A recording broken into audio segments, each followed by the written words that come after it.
Hello and welcome to episode 7 of What the Fa with Gino. Fa, once again, means you do or you make happen.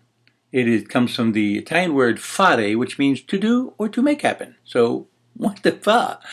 Today I want to talk a little bit about Seattle and the new country of Chops, formerly known as Chaz.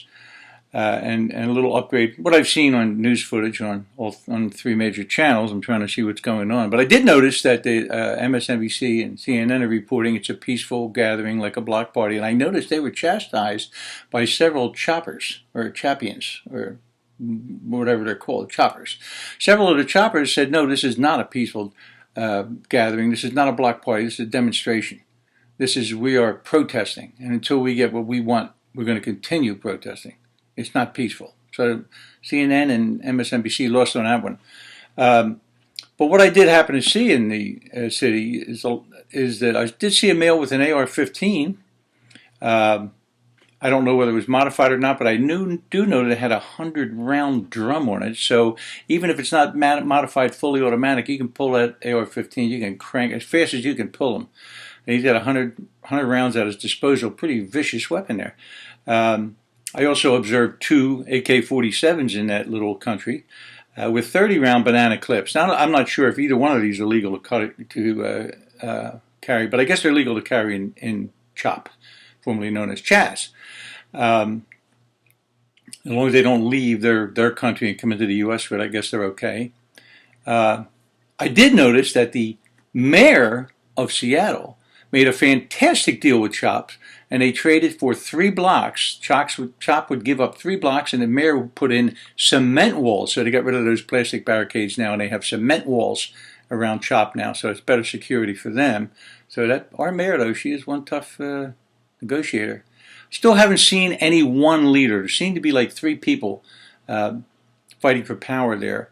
There are people getting thrown out and beat on, but it's not much. They're controlling it. They have good control because they're armed pretty well. So a lot of lunatics in costumes, like little doggy tails and stuff like that, running around. I saw people relieving themselves on the walls. Now, the mayor did provide porta potties, but I guess maybe it's an allergy to the plastic porta potty. I don't know. They choose to use the walls, a lot of them. But she has delivered as far as on the foreign aid program. She's doing a great job.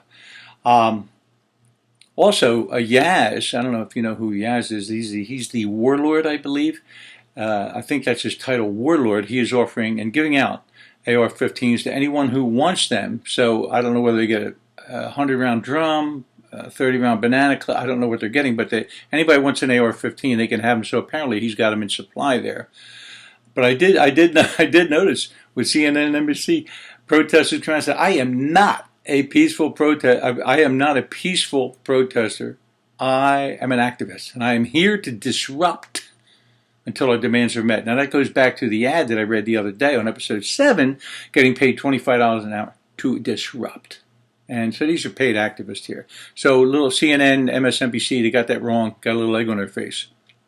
I want to move to the wish list. They do have a wish list. And they need supplies because they're out of the basement now with mommy. So somebody's got to supply them. They're asking for clothes, male clothes mostly. I don't see female clothes, but they want male clothes. They want pants. They want T-shirts, and they want belts. Please send them belts, okay? They want ice, but they don't want ice. They want the good kind of ice, the kind of ice that melts. They want that. They want cigarettes and lighters. I'm not sure if it's good to send them lighters or matches. I think you make them use a bow drill, something like that, something primitive. Don't give them too much control over fire. I don't know if they're ready for that yet because they are not peaceful protesters, self-proclaimed rioters. They want lanterns. They want flashlights and headlamps. They want to be able to see at night. They want portable solar chargers. They need solar chargers, okay? That's good because then you don't have to send them fuel for their generators. They want Gatorade with electrolyte powder. They want backpacks, and they want tents, sleeping. See, mommy's not there. They're not in the basement. They need stuff now. And they need body lotion because their skin's getting a little dried out. Bedding, zip ties, folding chairs, laundry bags, although it doesn't look like anybody's doing much laundry there.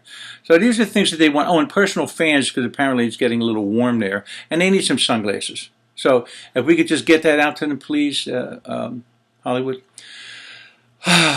Now, want to get to New York. A New York City, a 92-year-old New York City woman was pushed. Actually, I think she was punched in the face, but it looks like he may have pushed her. I guess it depends on the angle you look at it. By a 31-year-old black man named Rashid Bribin. Now, he is a convicted sex offender. He's got 103 arrests. What's he doing on the street? What is he doing on the street? What the fuck? He hits a white woman, 92-year-old, in the face. She goes down, hits her head on a fire hydrant. She's scared to death. Now, if you remember back a couple episodes, if she would have crossed to the other side of the street because a black man was coming at her, she would have been accused of racism. She didn't. She walked right at him, and he nailed her for it. So, I haven't seen any outrage. And there's a possibility there's no outrage because this 92-year-old is actually a 92-year-old stunt woman working for Hollywood. What the fuck? Who hits a 92-year-old woman with a walker? It's actually a shopping cart she was using as a walker. But you know what? No outrage over it. I haven't seen any outrage over it at all. But there was outrage. And I believe the policeman was either fired or at least suspended, two of them, when a 75-year-old activist reached out for his waist, his gun belt. He pushed him. He fell down, hit his head. They got immediate medical care for him. But there was outrage. He hit a 75-year-old man who just happened to be arrested 30 times before for activism. But outrage. Where's the outrage about this 92-year-old woman? Where's that at? So it kind of makes me sick, actually. Now I want to get back to short time. I don't want to keep this long. This is a serious subject about what could have been done. Pardon me, in Atlanta. People saying cops should have de-escalated. Stop, let him get away. Well, you don't know. He's saying he lives 2 blocks away, whatever. You don't know where he lives. You can't let him go away. If you get to that, it's now you have to ask permission. You got to ask permission to lock somebody up now. To lock a black person up. I don't want to be locked up today. Well, you're under arrest for intoxicated driving. You're under arrest for breaking into this car. You're under arrest for whatever. I'm not getting arrested today. Okay, can you tell me, when can we show up to arrest you? Can you give me that information? We'll make an appointment for it. You refuse to get arrested? Really? That's what it comes down to. You got to ask permission. How do we solve this problem? If this man did what he was told, he wouldn't be dead now. It's a shame. It's a shame that he died. I not only feel sorry for him and his family, that he's dead and he shouldn't be dead, but I also feel sorry for the man that took his life, the cop that took his life. He's got to live with that. He has to live with taking another person's life, right or wrong.